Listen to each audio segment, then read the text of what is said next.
is your favorite news sources? What do you think is the best, most reality-driven news sources? I don't. You have to parallax things. You have to read lots of sources.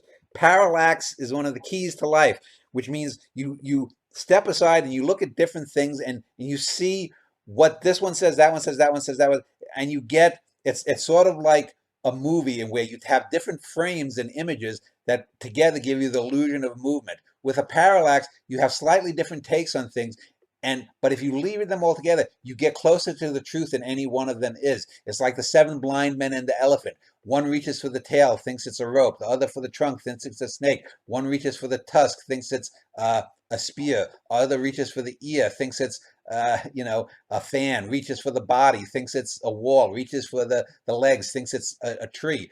But the person who can touch all of those things can see that it's an elephant and gets more of an idea of what an elephant is, even if they're blind.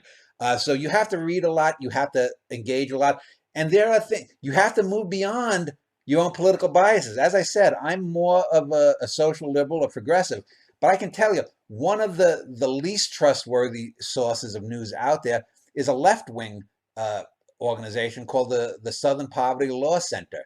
And I support a lot of what the Southern Poverty Law Center stands for. They were a civil rights group. They keep track of a lot of hate groups, they call them, but they've gotten very politically correct in the last 10 or 15 years, and a lot of right wingers have pointed this out, and they're actually correct on it. In that, if anyone who says anything that disagrees with the liberal or progressive viewpoint is somehow a bigot, and that's simply not so.